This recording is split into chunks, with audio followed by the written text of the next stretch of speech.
Welcome to the Shared Practices Podcast. This is a special episode of the Shared Practices Podcast recorded live from Dentist, Implants, and Worms headquarters with Dr. Justin Moody. How's it going, Dr. Moody? It's going great, man. How's your experience so far? It's been incredible. We're awesome. We're fresh off of there's still blood on my pinky if I'm looking hard enough of doing some implants this afternoon. So yeah, you did a great job. Well, thank you for It's amazing to me.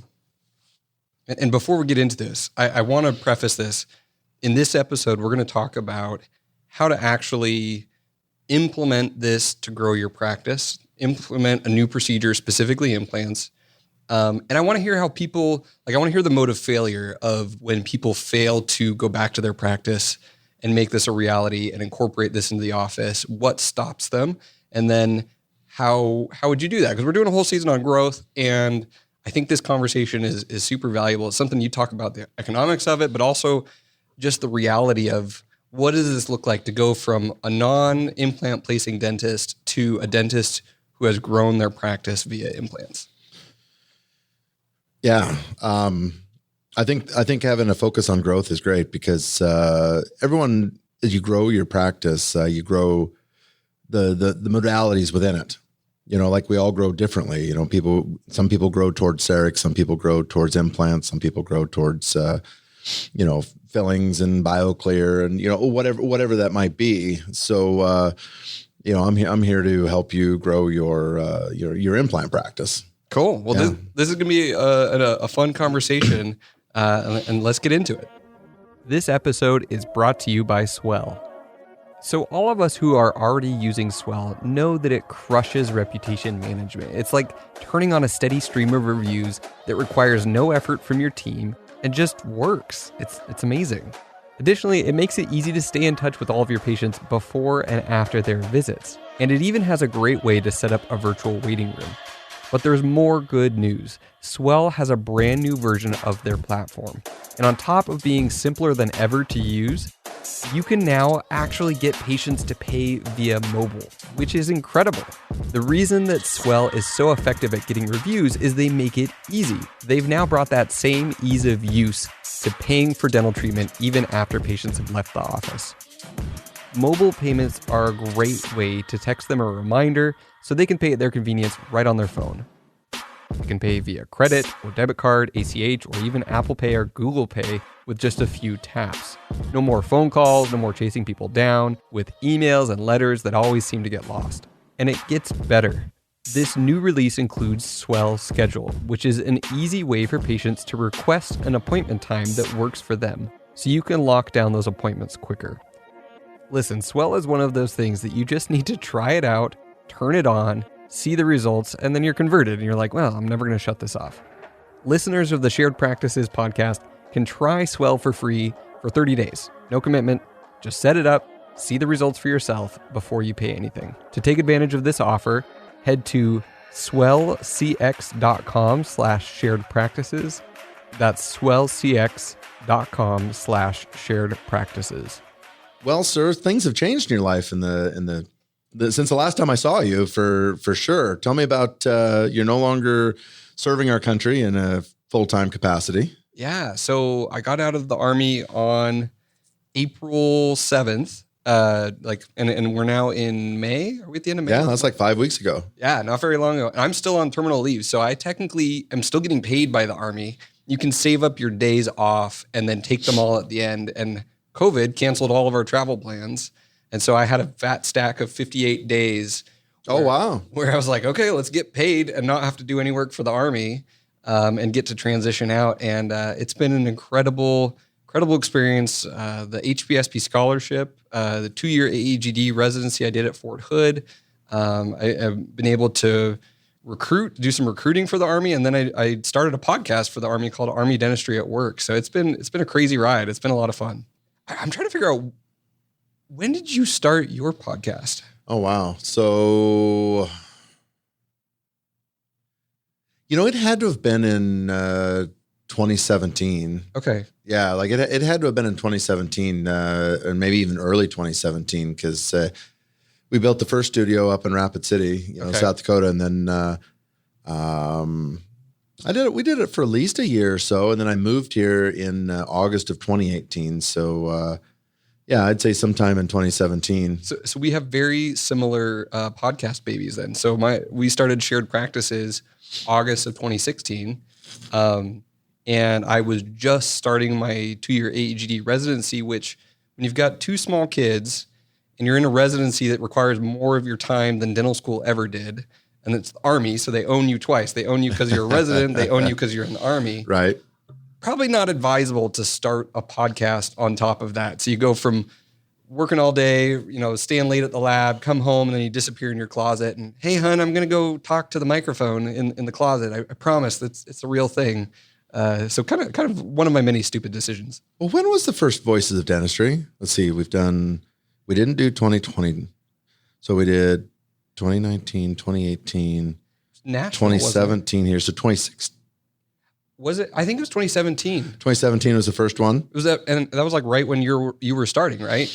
Yeah. Well, we'd been doing it for a little while because I remember Alan Mead calling me up and says, "Hey, like you're a podcaster, like you should be here." And I was like, "Yeah, okay." So it was either late 2016 or early 2017. But yeah, it seems like a long time ago, like 300 and some episodes ago. Seriously. And it was really weird actually to go there. And did you ever go to the townie meetings, like Dental Town? I've never been to a townie meeting. Okay. Yeah. For me, it was a very similar vibe of, all these people from kind of podcasting in the space and interviewing each other. And then you get to like all hang out together in a conference. And it's unlike any other conference where you just know everyone. And even like the listeners, they feel like they know all the hosts and now they get to see them in person and meet them. And such an amazing conference in Nashville. I think the water was like, there was no hot water that year or something like that. It was the worst hotel. Oh my God. It smelled like, it was terrible. I left my Garmin watch in that hotel. I was so mad. I got on the airplane and I was like, where's my freaking watch? Yeah. Yeah. So you're out of the service, and like, what are you doing, man? Yeah. So I had 3 jobs for the last few years. I had the Army recruiting, which I wasn't even clinical for the Army for the last 2.5 years. They put me in Indianapolis as a medical recruiter. And then I had Shared Practices, the podcast, and now coaching and consulting. We've got over 50 clients. We've got a department of 6 coaches. We've got a mastermind, and then the podcast. That was another job. And then I had bought 3 practices with some partners, some amazing dentists who were willing to take a leap of faith on me. But I realized, like, I just don't love general dentistry enough to be a true general dentist, but I'm also not going to go back and do another residency. So I reached a decision point this last December of like, you know what? As amazing of an opportunity as this was to partner on these 3 practices, I need to do something else. I need to be able to like buy multiple cone beams and expand and change things up and invest in technology and invest in the things I want to invest in. And so started looking for some practices to buy and stumbled on Dr. Ryan McCall of Dental Town fame's practices were for sale. It was hilarious. The broker said, "Hey, have you heard of Dr. Ryan McCall?" And I just started laughing. I'm like, I've been following him for years. Yeah. And lucked into these 2 amazing practices with an in-house lab, an amazing team that does all the denture work. And I just get out of my chair to go take out teeth or place implants. And then I come back and they do everything else. So that's the way it's supposed to be. Yeah. Yeah. We've had Ryan on the show before, man. It's been a long time ago. Like it's been at least 3 years ago, since we had him. So, like, you believe in like the overdenture, like that's for me, I know everybody loves fixed and, I would probably want fixed if I was in that situation, sure. But there's some inherent risks in full fixed and, there's a lot of forgiveness in the overdenture and it's not as much about that as there's more people to serve with an overdenture because the price tag of full fixed is like, it's kind of like general dentistry too. Like everyone's chasing that 5 or 10% of the population. Like we're out there chasing them, but like, what about the other 90? Right. Like, what about the rest of the people that like, and that's what this clinic here in Tempe serves is like everyone below what that private practice is. We have private practice dentists in this building. We have a periodontist. We have an orthodontist in this building, and I can promise you that we are not competition to any of them. You know, like the patients we see can't afford anyone else in this building. Right. They can't. Yeah. You know, so like we're not an enemy. Like people have a fear of that. You know, some of the dentists in this building are just like, they're taking all the implants away from everybody. Like these people would have never got implants if it wasn't for, like today, all the implants that went in today, nobody got charged for them. Right. That's incredible. Like your tuition dollars are actually funding them, getting restored. Right. The back end. Yeah, for sure. So versus going to I remember in dental school when I was making the decision of, do I want to do a 2-year AEGD or 1-year AEGD, or do I want to just pound the CE track and take a ton of CE? And I started looking at these implant continuums where you go abroad, you go to some foreign country and you do a marathon of just dropping screws, 30 screws in a week. And I couldn't figure out for the life of me. I'm like, who's restoring these? Right. And it's amazing that you've got this facility that is built not just to bring in these patients and do this service, but have the follow-up. And even ironically, some of the complications that a lot of people, they're placing their first implants ever coming to your course. And sometimes there are complications, even if they're perfectly placed. Correct. But even those complications come back and serve the continuum, because then you document those complications and how you fix them and how you correct them. And you're doing that for those patients, and not leaving them high and dry. I just think that's incredible the way you've set this up. Well, I appreciate that. And, it's kind of like what I told you on day one, there's, I asked everybody to come here, as a student, but I also asked you to be the teacher, because if you are compelled to contribute to the conversation, that's information that was not in the book. And that's information that the patients got or the other dentists that went to the course with you. It's information that other courses didn't get. Yeah. And then, if you ask questions and I know that if someone asks a question that there's half of the people in the room are thinking it, they just might not, feel like they want to answer it or whatever. So for me, that becomes the material. Yeah. All of that becomes the material of the course. And that's why I tell people every course is different, and it's different because of the people that show up. Yeah. If you're present if you're present in the course and you put your device away and you listen to what's going on, you should be open that you might learn something. Totally. And I learn something from people all the time. Yeah. All the time. The thing that I love that you have created here is what I told people, because I would talk to a lot of dental students considering, or about to be dental students considering the HBSP scholarship with the Army or Navy or Air Force.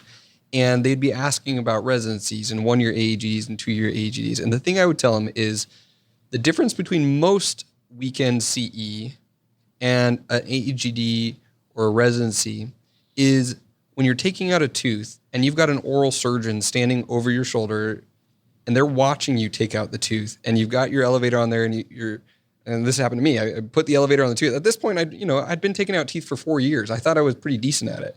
And put the elevator on the tooth, and he's like, nope, you're doing it wrong. I changed my angle. Nope, you're doing it wrong. Nope, you're doing it wrong. Reaches over, grabs my hand, and redirects and shows me how to apically advance an elevator rather than just cranking against the neighboring teeth.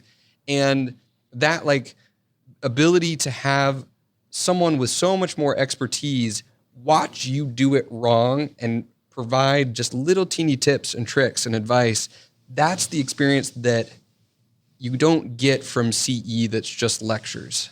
Right. And that's what you guys have created in a rapid round robin way of, you have one mentor in the morning on your surgical day, you have a mentor in the afternoon, another mentor in the next morning, another mentor in the next afternoon. And that's, for me, I feel like the further you go in your journey of CE and learning, the more expensive the little teeny learning experiences are, but the more valuable they are, because you can't get those in any other way. So it's I knew a lot of things having done a 2-year residency, having placed implants before coming to this. But I was excited to pick up those just little, even you showed me how to use a Molt 9 today in a way that I was not using when I'm reflecting lower, flaps around teeth. And you could probably describe that in a lecture, but until you see it and you see the tissue pop back and you're like, oh, that's what the Molt 9 does. I could even show a video to you in the teaching center, and you may or may not get it. But, when I just grab your hand, it's like, hey, Lona, listen, like flip it over, use the point, go against the tooth and like just reflect it. And then all of a sudden the whole thing pops up, and like what you expected to take maybe 4 or 5 minutes to reflect, you just did in like 20 seconds, and now you're moving. And that's the process. So hopefully, I know that you've got some good out of it, and I know you've found some stuff, and I think that you be able to take some of this back to your coaching, and I think you can take it back to your podcast and in your own practice, and see that we talked about growth. Like, I think if COVID taught a lot of people some stuff, is that like maybe we just don't refer as much as we used to. Like maybe you get good at some of the things that you're referring out. And we right over in that other chair, we had the current president of the ADA, Dan, drove up from Tucson. He's from Tucson, and he talked, and he's an oral surgeon. And he said one of the most profound things that I hope that all the specialists and the GPs listen to. And he said, specialists should do special things. And we gave him a tour of the place, and he says, listen, there's no reason for you to send him an implant on a perfectly healed site number 30. He goes, there's no reason. He goes, there's nothing special about that. He goes, there's no reason. Matter of fact, someone prosthetically driven is probably better suited to do that. He goes, now, you want to send me someone that needs ridge augmentation, it's an ASA 3, that's on a blood thinner, like, and you want to talk to me as a colleague like that. He goes, now it's my job to do special things. And that really struck with me. And he goes, and it works for all specialists. Like, he goes, if an endodontist was really thinking about it, like doing endo on tooth number 8 is not really a special thing. Doing endo on 14 with dilacerated roots and an MB2. And he goes like, that's borderline, special things. Right. Cause it might take you an hour and a half or two. And like, so I just thought that was a good piece of advice. And I think as we go along this, this journey, adding those things to your practice is only going to make sense. Like how many people in there have patients waiting for Monday for them to finish this course to do? Like, there's a tiny bit of craziness in that, but at the end of the day, like, it's still, our patients don't want to be referred. Right. And they want to be treated by you. Yeah. They don't want to go anywhere else. No, they don't. So if you want to grow those things, you can grow those things. Well, and I want to hear from you. I really like modes of failure when it comes to implementation. Like, one thing that I love in shared practices is as often as possible, I want to see, like, how do you actually do this? Where does it go wrong? How does it not happen the way that it should? So I want to hear the dentists that come to an implant course and then go back home and don't place implants or don't do enough of them to actually move the needle on the practice. Why is that? Describe for me those types of dentists and what is getting in the way of them really growing their practice via implant dentistry. Well, I think there's a number of them. And some of it is just not knowing what you don't know. And that is, today I consider the barrier of entry to cone beam CT, or the barrier of entry to implant dentistry is about $100,000. And if you think about $100,000, you're thinking about, you got to buy some education, so you're $15,000-$17,000, and you have to buy implants, a motor and an implant and the things, and there's another 15, there's 30, and you got to buy a cone beam CT because I'm telling you, like we don't do it without anymore. Right. Like and I remember even 4 years ago, like we still taught, because only about a third of the room or less would raise their hand. They have a cone beam. So we'd be like, okay, well, here's how we can handle 2D if that's all you got. Right. Like I scrubbed all that. Like today I would tell you, like, if you want to get in this game, like you got to buy a CBCT. And they've heard on my podcast is like I bought the first cone beam CT in private practice in Nebraska in 06, $226,000.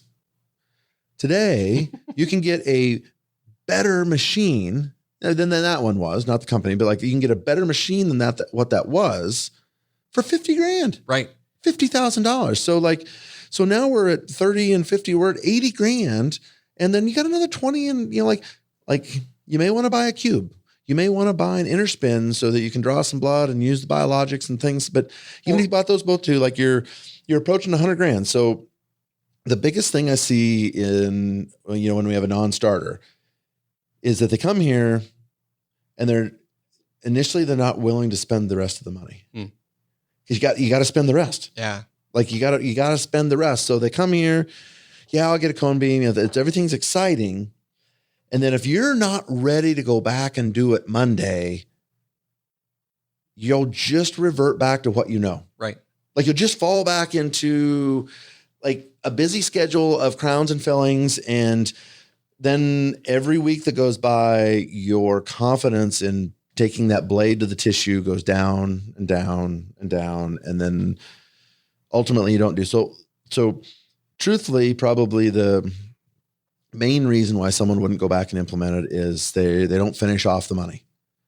And it doesn't take that many implants to get to 100. Right. Like we talked about it in course yesterday, one a week, like one implant a week. Like everyone's got that in their practice, one a week, 4 a month. And we talked the 4 a month could be one patient per month. Right. Like one overdenture, 4 implants between the foramens in such a safe individual.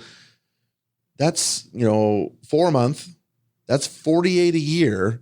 That's over $100,000 an increase to your bottom line. Mm-hmm.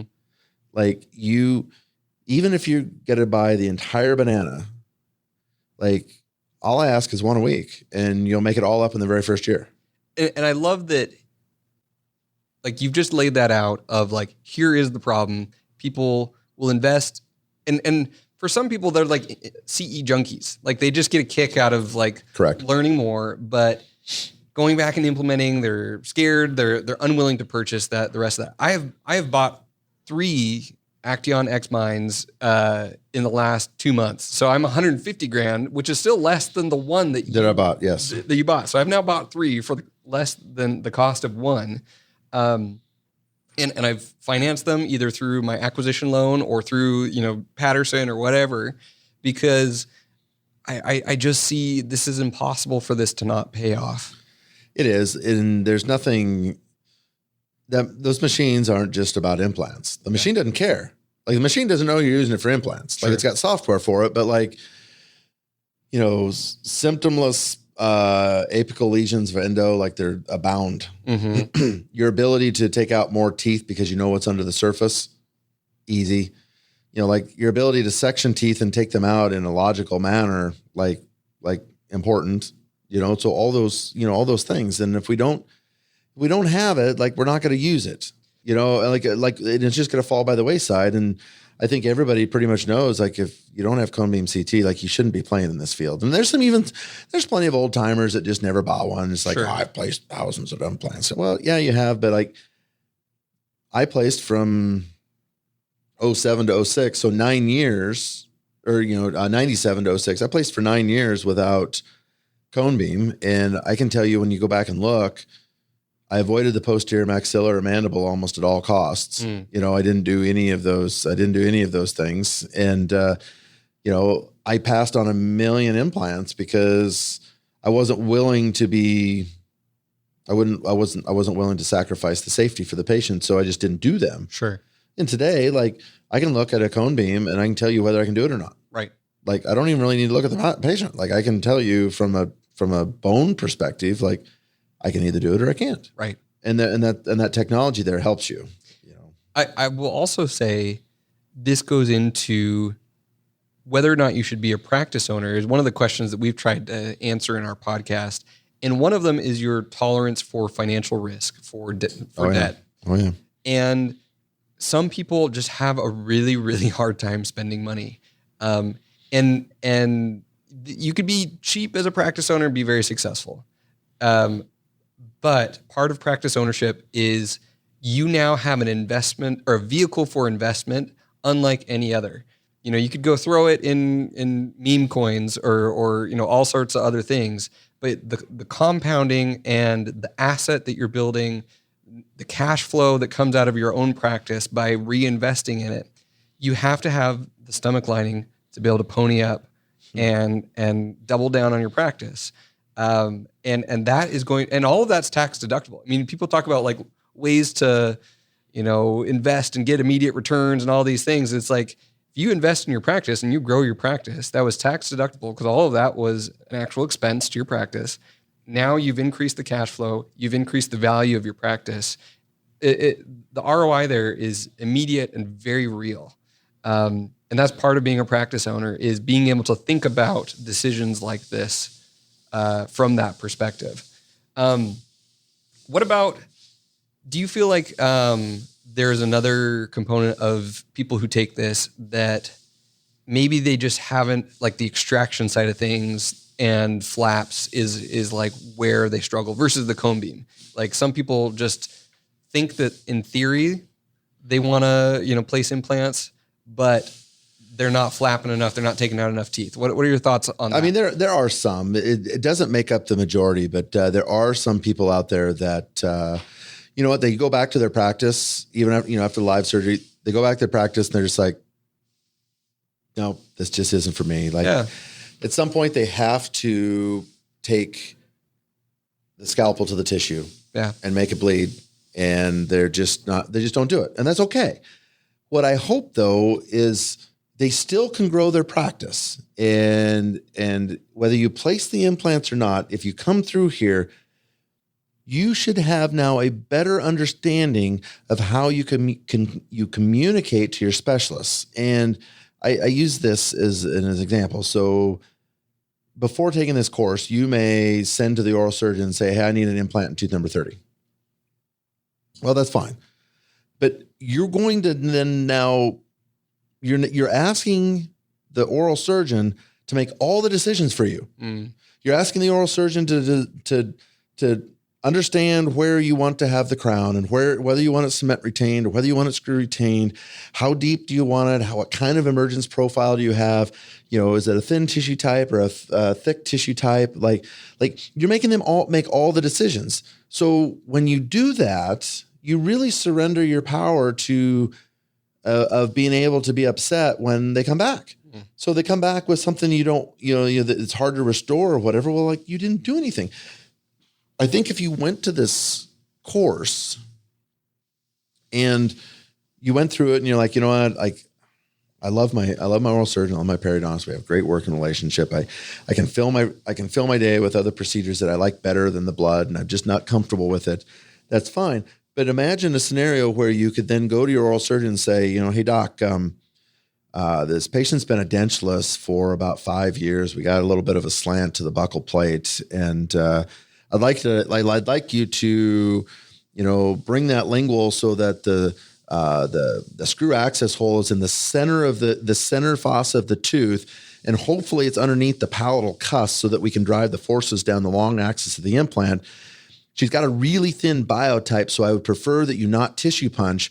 I would rather you buccally advance the flap so that we could get a better keratinized tissue band and a deeper sulcus around there. So, and if you can get the platform low enough to where we can create emergence profile and not have that food trap dark triangle, on the mesial of it, this screw retained crown will really fill in that gap and serve as fine.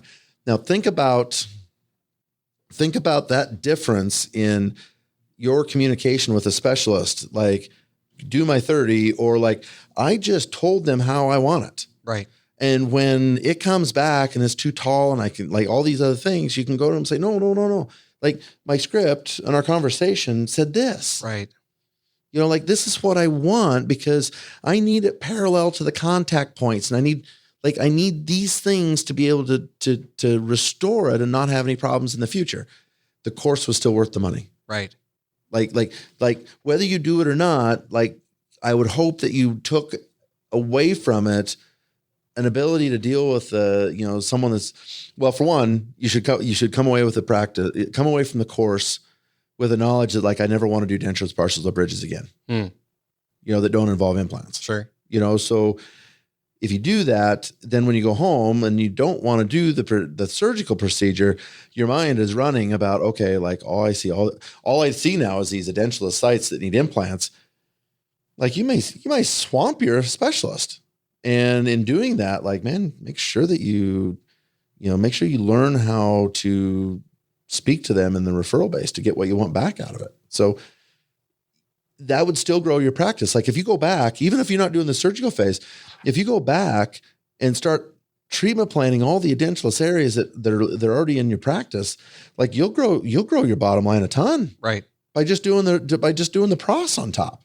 Yeah. Yeah. So you can still grow your practice in that place. But you're not going to get that without taking a course too. No, totally. Well, and the other thing this makes me think about too is how can someone best prepare for this and know that like, okay, I'm going to arm myself with the surgical knowledge. I'm willing to make the investment. How can I filter out that I'm going to be a good fit and I really do like this? I think getting their hands dirty with surgical extractions is a great skill that, a lot of new dentists, a lot of dental students listen to our podcast. They're interested in practice ownership. I think one of the best skills that they can get if they didn't get it in dental school is to go out and take out difficult teeth and be willing to flap, be willing to trough. Someone once told me, never touch a tooth for an extraction that you're not willing to trough to the apex. Because sometimes that happens. Yeah, I showed you those that I chased. Like, anytime you deal with a tooth that's had pre-implant treatment on it, you might pick that thing to the very apex. Yeah. Yeah, without a doubt. And my favorite strategy for getting good at handling difficult surgical extractions is to create your own difficult surgical extractions by sectioning poorly, which is what I was known for doing. And you break something off, you break the crown off, you try and section a lower molar, you do it wrong. And you're like, oh crap, this is harder now. And if you can kind of get excited about those moments rather than getting discouraged about those moments of like, okay, dang it, like this kind of sucks. But you've got some tools, you've got some next steps. And I think the thing that I would always do is I'd dink around too long with and not move surgical, actually flap, actually pull out the handpiece, remove bone, make sure that the assistant always has that surgical handpiece with a burr on it before you start the procedure. So it's not like a thing of like, okay, if we go find the handpiece and go find the burr, let's get going. It's like, no, just expect any multi-rooted tooth to go surgical, and even on some of them that are not multi-rooted to go surgical as well. And if you can do that, then you're practicing suturing, you're practicing using a handpiece on bone, keeping things cool, while you're working with that. If you can develop that skill set before or in tandem with a course like this, that's going to lay that foundation to get you up and running with implants. So what would you say to that? You're exactly right. Like if you don't have that foundation, you're not going to be successful at it. It's also why it takes, your foundation is deep. It takes a while. Yeah. And that's also why, people talk about weekend warrior courses and, sure. Predominantly those are, designed by, manufacturers to get you to buy a kit and go home and train it. But I think that the mechanics of drilling the hole in the bone, not that difficult. Yeah. Once it's flapped, it's not that difficult, it's not really different than, doing a bridge prep. Can you, a bridge prep, you're paralleling the two teeth. When we're going to do an implant bridge, you're going to parallel your pins, right? Your implants. Right. It's the same concept, and depth and things and width, we can all figure those out. But I know that some may not disagree with this, but I don't think there's really any difference between an MOD on number 30 on any individual. Like your might be size or shape or things, but like you're still talking about dentin and enamel and bonding and some sort of matrix system, and like that's it. Right. But every Edentulous 30 is 100% different. Mm-hmm. Every one, like from the biotype to the bone volume to the bone quality to the systemic health of the individual, like, which makes every single implant 100% unique. And I think that's I think that's why when people get into implants, I think that's why they can be passionate about it. And because every day is not another, like, implant dentistry doesn't create groundhog days. No, if you think about it, like general dentistry, like if you're in a practice where all you're doing is fillings and crowns every day, it's a little groundhogish. Yeah. You wake up, you wake up, you have your breakfast, you go to your morning huddle, and you start into your day that is filled with hygiene checks, composites, and crowns. Yep. Because you've gotten so busy and good at that you can farm the endo out and you can farm the surgery out and, all these things. And it just becomes monotonous and groundhoggy. And so when you add implants into it, it's like, wow, like I have to treatment plan every single case, from the systemic health to the biotype, to the bone quality, to the bone volume, all those things. Like, that's not the checklist you do for an MOD. Right. Or a crown. It's not it. And I love that. So I've realized one of the things about myself is I like getting obsessed with something new and figuring it out. And then I'll like binge on that for months. And then I'll kind of burn out on that and want something else new. The nice thing with implants is that it sets up a runway of, okay, you start to learn the basics in Edentulous sites, and then you start to learn immediates, and then you have the ability to learn anteriors, and then you can start doing full arch stuff. And then full arch stuff, you can go digital, and then you can start looking at zygomatic and pterygoid. Like it just keeps going. There's so many interesting challenges that as you master one skill set, then open up to you. And so it's just this like snowballing skill set and fun challenges over time that you can't get from restorative. It's not ever going to change that much. Exactly to your point. Yeah, it is. And even in your case, you take teeth out, you make dentures, like you do those things, and as you practice, like you're going to come into, like, you have patients that come in that can barely afford the extractions, and they need to have it done because their teeth are diseased and they need to get them out. Yep. And we talked about, maybe we take those people and we convince them to at least spend a little bit of money on grafting, and we put some xenograft or something in there that will maintain a ridge. And if they never do implants, at least maybe it'll maintain a ridge so it can have a few years of okay use of a denture. Right. Or when in the process of getting them to graft, you say, hey, listen, like this is going to stick around for a while. You got maybe 18 months, a couple years, but like put a little money aside every month for put two implants in and at least secure your lower denture. Yeah. And leave it to the point where, like, hey, listen, like when they come in for the 2 implant overdenture, be like, hey, listen, like, is there any way that you would be open to putting 2 more in the back so that you could have a 4-legged chair and you would have a denture that didn't really move, might not even be tissue borne anymore. And you know what? We can figure out how you can afford those other 2 implants. Right. Like, because I'm passionate enough about this. Like, if you don't do that, you're not going to like this. Yeah. Now, if you've already been a Edentulous for a long time, 2 implants could be like the greatest thing on the planet on the bottom.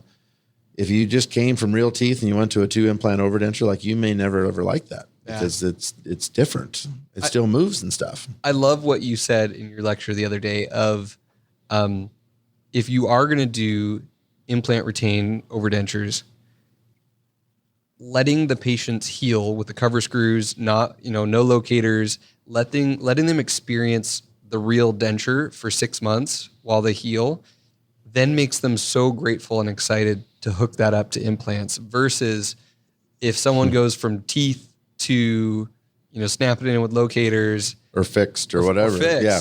Then they never experience the true frustration. And I try and set everyone's expectations low. It's like we do dentures all day, every day.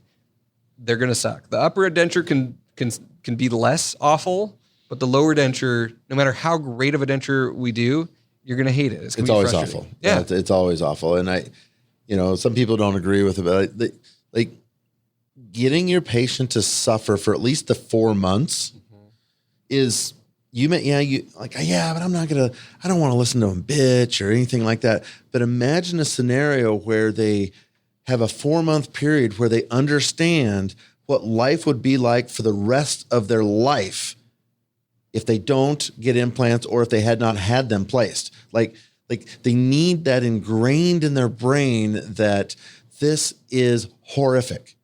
Like it is horrific to not have any teeth. And if they experience that, then when you snap them in one day, like they will never look back and they will become, we're after raving fans of your practice. Right. Everyone listening to this should read that book, Raving Fans. Like that's what you're out to create. Like you're out to create people that are out there talking about your services and talking about you, because if you're just average, nobody talks about average. And if you're not integral with what you're doing, nobody cares. Right. Like they don't care. So it's not about making them suffer. It's about showing them what it's like to not choose implants. And because they've already chose not to brush their teeth. They know there's a consequence to that. But if you just go straight to an immediately loaded denture, sometimes they start bitching about that. I get a little food packed underneath there. Like you fix this, doc. Like you said this wouldn't happen. I said I never said it. Like they have an unrealistic expectation, and it sets the bar so high for us that sometimes we can't jump over it. Right. We always want to underpromise and overdeliver. Totally. If we don't underpromise, overdeliver, then you're gonna get caught all the time. Oh yeah. Yeah. Your patients just it won't serve you. I wanted to ask you about what you talked about in terms of building this in a GP practice, because I'm in a different scenario where I don't have hygiene. I don't have I'm dentures. That's not the norm. Not the norm. Yep. So the average general dentist office that has a hygiene pool, who's starting off with implants, they want to grow via this procedure. We're a huge fan at Shared Practices of empowering your hygienists to see and not diagnose, but tell the patients what they're seeing and what the doc's probably going to say when they look at that, when they come in the mouth, and sometimes even good cop, bad cop. Let the hygienist deliver the worst news, and then you get to come in as a dentist, and you can always back off that if you need to.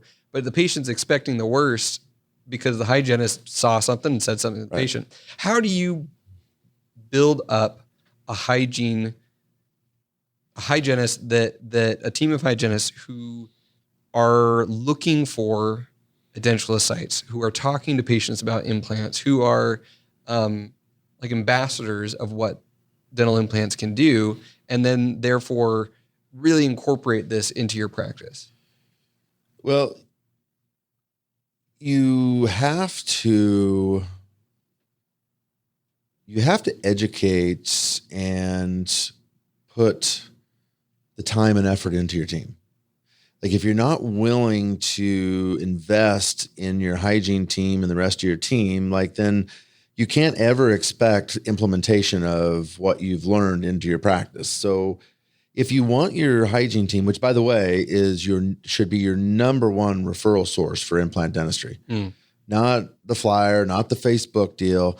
Your number one source for internal referrals should be the 45 to 50 minutes that the hygienist spends face-to-face, nose-to-nose with a patient. And when you empower them to look at edentulous sites and offer potential solutions to your patients in that time frame, so that when you walk in to do the hygiene exam, imagine if your hygienist looked up and he says, Dr. Lowe, Miss Jones here has been missing tooth number 30 and 19 and 30 for the last 5 years. And she's got this she got this partial that was made. It's got these clasps, and she doesn't like it because food packs around it. And I told her I told her that it might be possible to replace with those dental implants and do away with this. And she seemed interested. So we went down and we took a 3D image of it. And up on the screen is the slice through number 19. Could you take a look at it and see if we're a candidate? Like, she hasn't done any diagnosis, but she's like laid this conversation out to you that she's had with the patient that is only there for you to solidify and then tell Miss Jones, like, yes, I'm glad you guys talked about dental implants today, because the longer you go without those teeth, like, the more potential you have to have these defective, bony, missing bone sites. And right now you still have good bone in that area. So, like, it would be a great honor for me to be able to let you throw that partial away. Matter of fact, I'll even provide a hammer for you to destroy it. and the patient will be like, well, that's great. And like, well, what does it entail? And you're like, well, listen, like, it's easier than a root canal. And you know what? Matter of fact, you had these teeth extracted at one point, way easier than extraction. You survived that. Like, imagine we numb you up one time, we place the implant in there. It takes about 4 months for the bone and the implant to fuse together. And once it fuses together, we're going to take an impression, make you a crown, and you will be able to eat and chew and floss and do all the things that you want to. Yeah. Like, then you go into like, does that sound like something you might want to do today? Yeah. And they're going to be like, yes. I want to point out something that you said here that I think is so key and so powerful, which was you talked about empowering your hygienist to be able to make the decision to go get a CBCT for the patient. And you've already probably charged them for a pano by whenever. You already did that. But now you need some additional diagnostic information to tell your hygienist, you know what, at any time, if you've got a patient that you think would be a good implant candidate, I want you to do them a solid, and you can offer a CBCT and go take that for free. And I'm never going to be mad at you if you ever kind of write that off or just do that. Because the patient might even, and explain to the patient, like, hey, a lot of offices charge $200-$300 for a CBCT. But we want to be able to know if you're even a candidate for this. And the doc has told me that, like, hey, if I ever see a patient who'd be a great candidate for an implant, that's a great patient, loyal, is doing everything they should, that I have permission to go just take a cone beam, and empowering them to do that. And then sometimes even not charging for that. And in fact, we never charge for our CBCTs. I think that's a vital step that I think some people miss. Well, I think that, like, I want to back up on the cone beam CT, and that is that I see so many dentists get wrapped up in, I've got to charge for this cone beam CT. Like, I spent $50,000 in the machine and I can't not charge. Well, come on. Like, if you're seeing enough new patients, like, what do you think is a healthier number of new patients? For a GP office, man, if you can clear 30 a month. 30. And I think that we could agree that a pano is part of your new patient experience, which is just a cone beam. Like, you don't put it on 2D image. Like, I've never taken, the machines will take 2Ds. I've never used it. Like, just because the 3D will generate a 2D pan that you can send into insurance if they ask for it. So if you, like, those, what do you charge for a pano? We actually don't. Oh, well, no, if you did, like $100. $100, $120. Yeah. So $100, that's $3,000. That's $3,000 your machine is going to generate every single month. That is way more than the payment on that machine. Way more than the payment on the machine. So if that's the case, then why would you not empower your team to take a cone beam whenever someone might be an implant candidate? Because what did it just cost you? A couple of electrons? Mm-hmm. Like, literally, I bet it costs you 5-10 cents worth of electricity to run it. Your assistant's already being paid, or your hygienist. Like, it's not costing you any wages. It's not costing you a dime, maybe virtually a dime. Sure. To take the cone beam. And you know what? Like, what if they want to do it? Like, that would be the, like, find me someone that says that you should charge every single time, and I'll show you someone that is only driven by money. And if you drive your treatment plans by money, your patients will sniff the greed out, and I promise you will not be as successful as you could be. Like you can't. So when you empower your hygienist to do what they already do, right? Like ask your hygienist, like, do you know what a cavity looks like? Mm-hmm. Like they'll probably look at you like, are you being an asshole right now? Like, cause I don't understand this question, because I do. And I said, I get that all 50 states say that you cannot diagnose a cavity. Fine. If you see something suspicious, like put it down on the paper and show me. Right. Because I don't need to like go hunting around and reinvent the wheel. Because if you don't, like literally, if you don't trust your hygienist enough to understand what a cavity is or an edentulous area, or if you don't empower them to say like, this could be a great screw retained crown, or how about, even like partials. Like I will make some partials, and the prime example is like you have canine to canine and teeth, and you're missing everything else. If you can put an implant in that first premolar site and build them a partial that has an attachment on the implant, and now there's no clasps or anything on the real teeth, maybe plated on the lingual, like those real teeth aren't going to get extracted. Right. Like you talk a partial with a clasp is nothing more than a lever and a tooth extractor. Mm-hmm. Like it's a class 1 lever that is only going to do nothing but extract that tooth over time. Yep.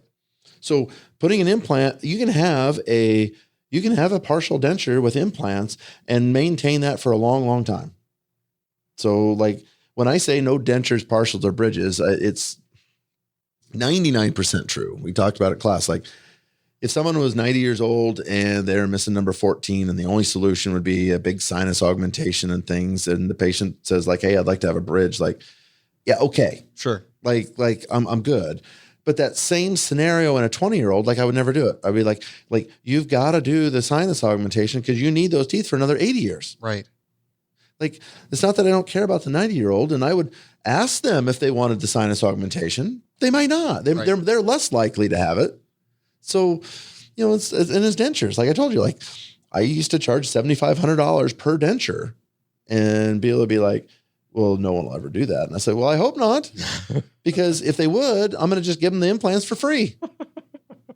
There was some people in the class who heard your $7,500 for a set of dentures, and they just were like, their eyes went so wide. No, it's not for a set. It's per arch. Per arch. Oh goodness. Yeah, because I put the price of the denture at the price of my overdenture. Right. Because like I'm not going to make someone a prosthetic that will never fit them any better than the day you seat it. That's the very best it's ever going to fit in their entire life. Right. And it's going to get worse, microscopically worse every day. And like, why would I want to do that? Someone else can go do that. Go find a denturist. Like go find, go find someone that doesn't want to talk about bone loss and implants. Right. Like it's not me. Yeah.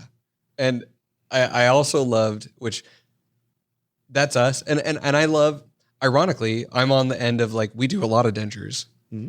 I love being able to offer patients the full menu of like dentures, overdentures, fixed, but let them know, hey, we can make you a denture. Here's the reasons you're going to hate it. And when you change your mind and you want it down the road, we're ready for you. We can do those implants, all of that.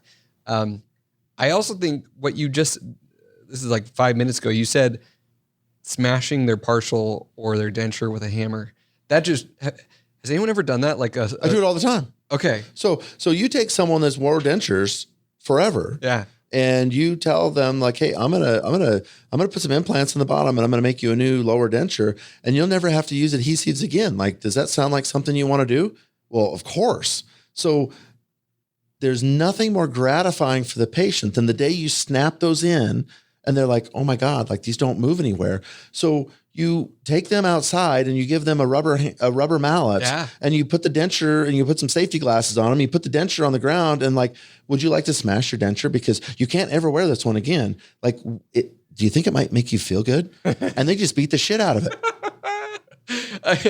Now I got this. This is kind of a play off of what John Coyce taught us a long time ago. And he was just like, hey, listen, like, you get these denture wearers that, like you make a denture and they're just like, it never fits or whatever it is. Like, so if and it's that patient, you lost money and you've seen them a million times. So you're just like, well, here, listen, like come in, like I will give you a full refund, but you don't get to keep your denture. Right.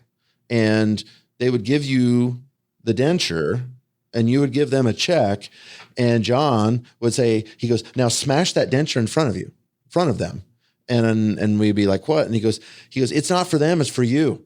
You know what I mean? Therapeutic. It's the therapeutic part of like you're not going to yell them out. You're not going to cuss them out. You're not going to do anything, but it's going to make you feel better that you just beat this thing because this thing just cost you whatever that check was that walked out the door. And the patient gets it. Yeah. Like they get it. Yeah. Like that's them. Well, like you're smashing, so I kind of spun it in a way that like can make them feel good about themselves and smashing the denture. Well, I now, because I've been thinking about like, what are some social media videos that we can, create? Drive over it with your Escalade or whatever, like whatever it is. Yes. Like take a video. I've seen some of the affordable denture guys that I've trained that when they have a problem with someone's denture or whatever, like Jamie Muir, he goes, sorry, Jamie. He goes out and he slides the denture underneath his Escalade and he just runs it over and someone's filming it just smash. And like, I get a lot of joy out of it. Yeah. But someone the other day, was it Dr. Vorholt was talking about, I can't remember who it was. Someone was talking about a restaurant where you go in and they give you your choice of steak knives. And they're like different weights. So like, from light to the heaviest, and it's like this experience of bourbon and bones. Yeah. And I was like, we could apply that to the denture smashing. So, regular hammer, rubber mallet, like full sledgehammer, car tire. How do you want to destroy your denture? Right. You pick. Yeah, you pick. Like I don't care, but I'll go out the parking lot and we'll do any of the above because like I feel so strongly that thing is such a piece of shit. Like you will not want it either. Yeah. Yeah. Okay, I need to do this. This is great. Yeah, that's great. That's great IG material. Like that's super good stuff. And I tell you, like your patient won't forget it. Yeah, that's therapeutic. It is. Yeah, especially if it's been a problem for you. Like there's nothing better than smashing that denture. Oh, that's so awesome. Yeah. Anytime I give someone a refund for a denture and I have it, like smash it because it makes me feel good. Oh, that's so good. Yeah. I'll depending on what the countertop is in my operatory, like I'll just do it right in front of them. I'll have them bring me the metal, the rubber mallet, and then I'll put it in a Ziploc bag or whatever, and then just like smash it and then just throw it in the trash. Because I asked the patient, I said, when I give you this check, you never get this one back. Because what happens is sometimes people want to complain about the denture and they think that you got to get your money back and they'll get to keep the denture. Right. They really think they get to keep the denture. And it's like, you don't, it's like a car. Like if you don't like your car and you're going to turn it in as a lemon, because that's really what you're doing with the denture I just did. Yep. Like you're using the lemon law. Like you're using the lemon law and say, hey, like you didn't make, it wasn't as advertised and I want my money back. That's fine. But you don't get to keep the car. Right. Like GM doesn't let you keep the car, even though you've had all these problems. Right. So like you don't get to keep the denture either. Yeah. It's a good plan. I love it. Yeah. What about another thing I heard you mention the other day, and this is similar to a suggestion I've heard about empowering your team to like post for social media, and someone said basically assign one person. It's like, hey, I need one post per week, and you get an extra $50, per pay period, or $100 per pay period, and that was their. And if they don't post, then they don't get the bonus.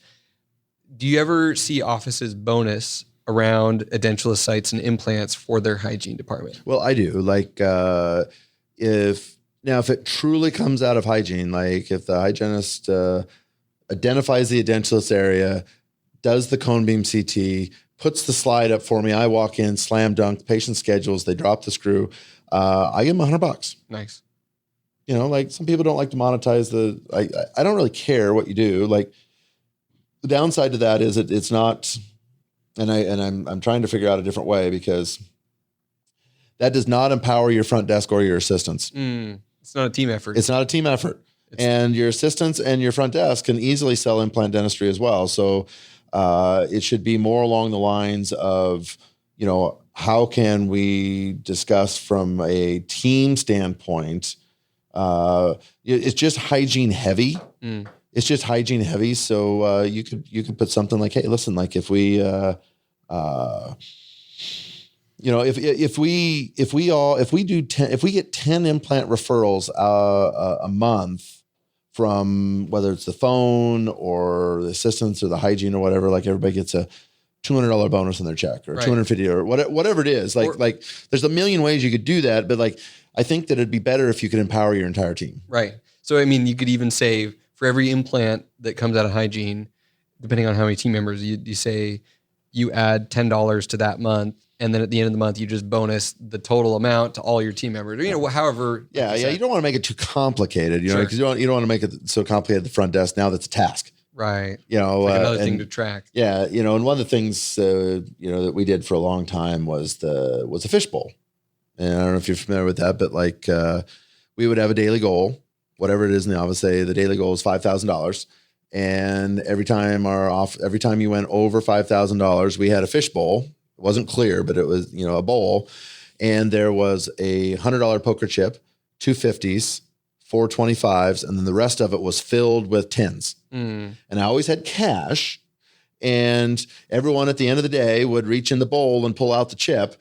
And it'd either be a 10, 25, 50, or 100. Yeah. And there's only one in there, but like when you got the 100, like it was like, holy crap. Yeah. And they left that day with a $100 bill. Yeah. And it's very motivating. As it turns out, it's a little bit of a pain in the ass to the front desk because that has to go on their payroll. Yeah. Like it has to. Yeah. I don't give a shit.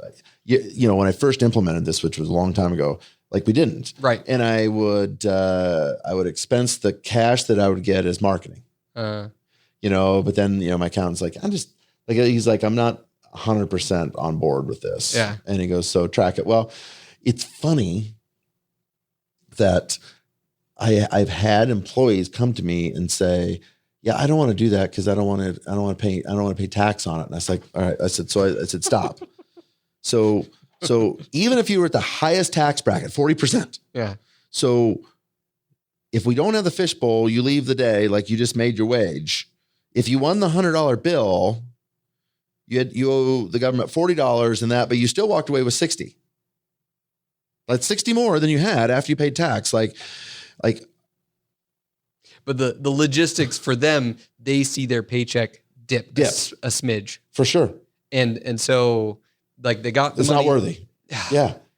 But the fact is that they left $60 on the table. That's so annoying.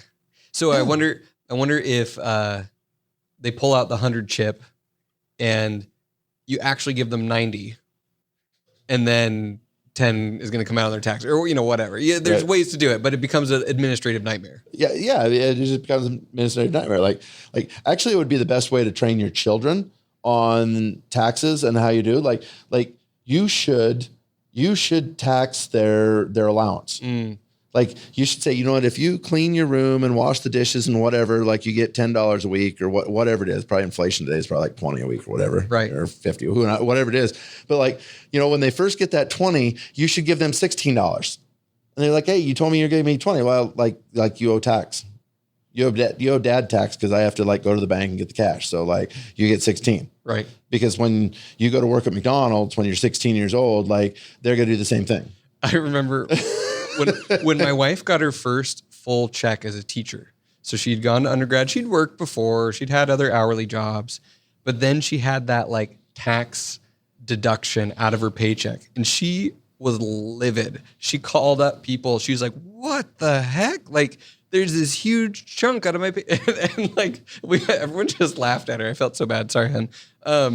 But it was that dawn of oh crap, that's what taxes mean. That's real life. Yeah. And imagine that probably the majority of the listeners here on the podcasts, they pay taxes, but how many of them have to pay it quarterly? Mm-hmm. Like for me, and I always think, I look at taxes like I don't, it's not a brag point or anything like that. I look at taxes like, I hope I pay more taxes next year than I did this year. Every year. Yeah. Because it's called progress. Right.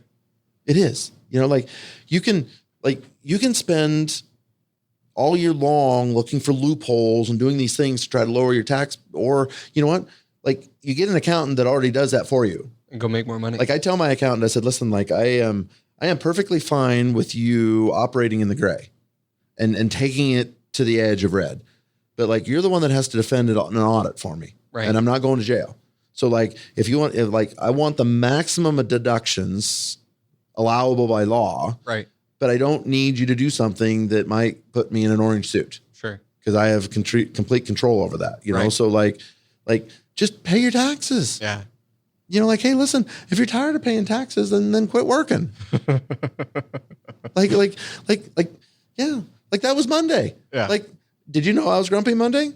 No, I wasn't really grumpy, but like the first break we had, I went down to the post office box because that was tax day. Yeah, because had to pay the estimate back on the 17th of April or 15th of April, but like they gave us an extra month. Yeah. Well, I kept my money because it's like, of course. Yeah. So like I put that in there like on Monday, like, well, yeah, but then once it's gone, it's gone. Right.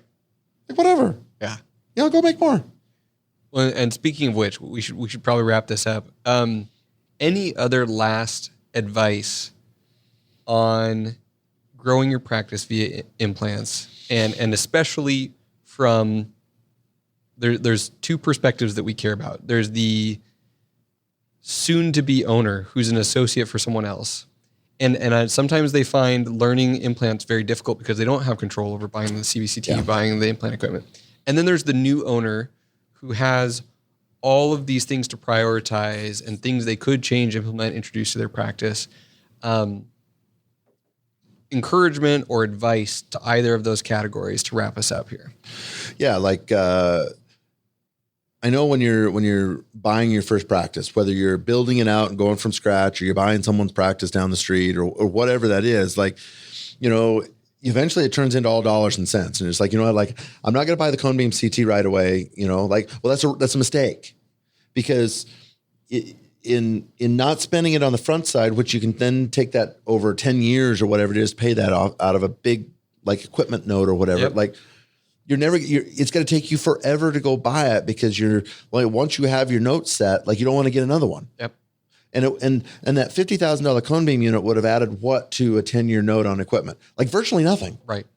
Like virtually nothing. Like not even an implant a month. Right. $500 to $800 a month. Right. So like, I'm not telling you to go spend frivolously, but like spend wisely. And I got a SBA loan on purpose because I needed to buy extra stuff on top of the acquisition, and it was worth the paperwork, the higher interest rate, all of those things, so that I could wrap that all into the loan. Yeah, and I promise you, implants will help you pay those off early. Mm-hmm. Yeah, like it is. So like, like new grads and new practice owners and stuff, like you can't get wound up about the money. Like, don't not get a good deal and don't overspend, but like, put that money where you want to go. And I know that like one of the reasons we like Proceed Finance is that not only is it a patient-centric finance program, but like they will finance any of the docs that are here too. So some of the docs came here and they financed this education. I just asked them because we've just signed up for Proceed in our office. Like my office got trained this week on Proceed while I was here.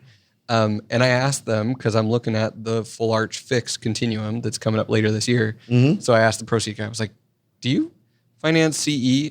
And because I'm looking at this full arch fixed and I could just pay for it, but I don't want to. Right. And I kind of want to spread it out because right now access to capital matters for me. Yeah, absolutely. And he's like, oh yeah, all day, every day. Yeah. And for them, like, that's like no one's never not been accepted. Like, cause they know they're really, so it was started by a guy named Dave Rohr, who used to be, if you're familiar with Cabela's, the hunting company. He was the CFO there, and he started their world's foremost bank that run their credit card. Like their credit card now is through Capital One after the acquisition from Bass Pro, but like it used to be their own bank. And that guy knew consumer credit. And when Bass Pro bought Cabela's, like some of the people retired and exited, and he got picked up by Clear Choices to do a consulting gig. And they were just like, hey, like, we want to know more about consumer spending, about, loans and things like that to get your teeth done. And he said, he goes like, within 6 months of working with them, he goes, holy crap. Like, there's a huge space here because the people that are looking for these full arches, like they don't, most people don't have $50,000 to write a check for, but you know what? They got $400 a month that they could spend. Sure.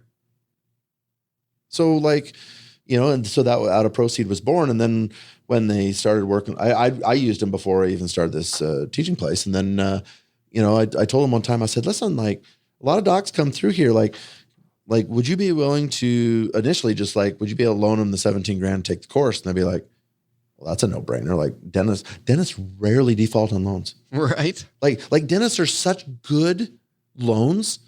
Like they shouldn't even pull your credit report because like almost like the amount of times you get burned is so much different than if just regular consumers. And they're like, yeah, like that's a no brainer, and then as it's grown, I was just like, well, like, what if they already bought their practice in these things and they don't want to go back to SBA or whatever. And they're like, yeah. And then it was started like, well, we'll loan them for the course and like the BioHorizon intro kit. And today, I think it's almost 100K, but it's like, yeah, you want to do, remember I talked about that barrier entry, 100 grand. Yeah. Like if you want to just step in and do that, like we'll loan you the money to buy the CT, buy the InnerSpin, buy the BioHorizons, buy the education, and go back to your practice and do it. Get after it. And they'll spread it over more than the 5 years. It's up to like 96 months or whatever. Yeah. So like they'll take it out a distance that makes it less than a car payment or a car payment. And when you look at all that stuff and you're like, listen, like I only got to do 2 implants a month. Right. I asked you to do 4. Like it's a no brainer. So easy. Yeah. But you have to get going. So for, like my words of wisdom is like, you have to come from a committed place.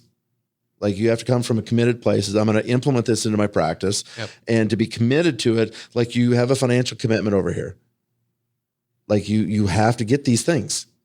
And I will say too, there's a lot of procedures you can learn in dentistry that it doesn't really matter if you're an associate or practice owner. Implant dentistry, because number one, a lot of owners don't want to invest in all this stuff for an associate that may disappear. Correct. And not restore these things. And number two, just the ability to make this decision of saying, we're going to do this. It's an investment. I'm going to put this into this. You a lot of times you have to be in control. You have to be the one making the decisions. I listened, you saw the class, like, I think over half of them are associates. Yep. And they're in a very difficult position because they go back and they're excited. And the owner doc's like, yeah, I'm not gonna spend $100 grand for you to get a skill set that you're gonna leave me in a year. Now, I get that. I get that thinking. I don't agree with it, but I see it. Sure. And I'm not like, I don't poo-poo it. Like I see it. But what if you thought of it differently in that, okay, so I buy this stuff. The associate stays for a year and then he builds his own office down the street, or she went down to another state. Well, you know what? I now have an office that has cone beam and has an implant system and has these things. So I am now more marketable to another associate that may be on the trajectory to be a partner or buy me out. Right. So I asked them to look at it on the flip side. It's like, okay, so you helped somebody with their career and it turned out to be not something that we aligned with, and they leave. Well, it's still your cone beam. And now you have an associateship that's way more marketable as some doctor. Like if you're coming out of dental school, do you want to go to a low tech office or do you want to go to a high tech office? Do you want to be the hygienist plus at an office? Right. Or do you want to go to a place where they're like, hey, I'll send you to Implant Pathways and we've already got all the stuff. I just need you placing the implants. Right. And if you think about doing it that well, you say, hey, listen, like your signing bonus is I'm going to send you the implant pathway. But however, you're going to sign an 18 or a 24 month associate agreement with me. And if you leave, because all contracts have an out clause, Sure. But however, if you leave, your implant pathway tuition is prorated through those months and you owe me back. I love it. Yeah. So if the doc wants to leave after the education, like it's not that much money, you can pay the doc back, but it's just like, look at the owner doc should look at it and say, hey, listen, I'll send you the pathway. And if you leave before this day, like you owe me back and put it in the contract. Like it's not this job isn't that hard. It's not that hard, but people just don't see it like it could be. Yeah. People lack the ability to like see it and create it like they possibly could, because you can create whatever you want. Right. Create the scenario. Yeah, man. It's awesome. Yeah. Well, it ain't that hard. This has been amazing. Thank you for having me on your show and being on our show and yeah, for sure. We'll dual release this. It's great because I'm sure that we have mutual listeners and we have listeners other way. So I would tell if you listen to Dentist Implants and Worms, man, you should listen to Shared Practices and vice versa. Likewise. Yeah. Yeah, for sure. And I think almost all of the Shared Practices crew, like our core team of Tyler Tolbert and George Hariri. I know all those guys. Some have been through here. Yeah. The majority have been through here in one capacity or another. And we're just such huge fans of everything that you guys have done and set up and continue to funnel people your way. So yeah, likewise. You see a George sighting around here every once in a while. Yeah. That's awesome. Yeah. I love it when he's in. So, yeah, man. Thank you for coming out and, giving us the opportunity to, help you along with implants. And awesome. It doesn't stop here. Like you have access to me, and the team that you work with. So like you need help along the way, like ask. Cool. Yeah. I will. Thank you. Yeah, perfect. So from Dentist Implants and Worms and Shared Practice Podcast, thanks for tuning in. Throw us some stars on Apple, and we look forward to the next episode. Take care. Take care.